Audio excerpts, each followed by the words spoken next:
আমি হয়তো আর আসতে পারবো না, কিন্তু যদি কখনো দেখা হয় আমি নীল শার্ট পরে থাকব। কলকাতার এক পুরনো লাইব্রেরি, শান্ত, নীরব, বইয়ের গন্ধে ভরা। তিথি প্রায় প্রতিদিনই সেখানে আসে, কারণ সে বই ভালোবাসে আর একটু একা থাকতেও। একদিন সে একটা পুরনো বই খুলে দেখল, ভিতরে একটা কাগজ, একটা হাতে লেখা চিঠি। যে এই চিঠি পড়বে, আমি জানি না তুমি কে, কিন্তু আশা করি তুমি ভালো আছো। তিথি অবাক হল, কি লিখেছে এটা? পরের দিন আবার সে সেই বই খুলল, আরও একটা চিঠি।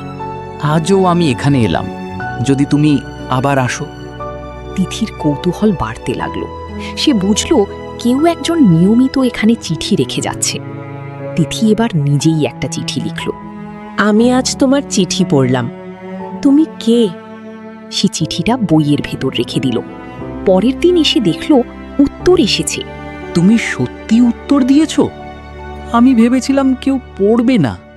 তিথি হেসে ফেলল। দিন যেতে লাগলো, চিঠি আসা যাওয়া চলতে লাগলো।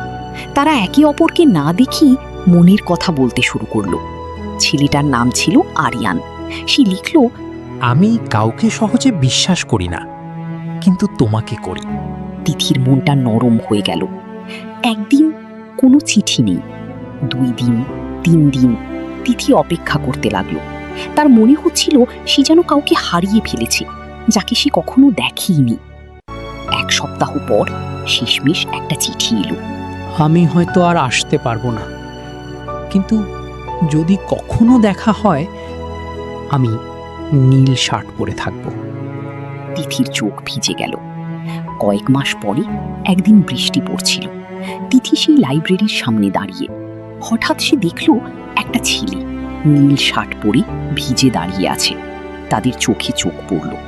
একটা অদ্ভুত নীরবতা। ছেলেটা মৃদু হাসল। তুমি চিঠিটা পড়েছিলে? তিথি হেসে বলল, আর তুমি উত্তর দিয়েছিলে? বৃষ্টি পড়ছিল, কিন্তু এবার তারা একসাথে দাঁড়িয়ে। চিঠির গল্প শেষ হলো, কিন্তু তাদের গল্প শুরু হলো। এরকম আরও ভিডিও পেতে লাইক, কমেন্ট ও শেয়ার করে আমাদের সাথেই থাকুন। ধন্যবাদ।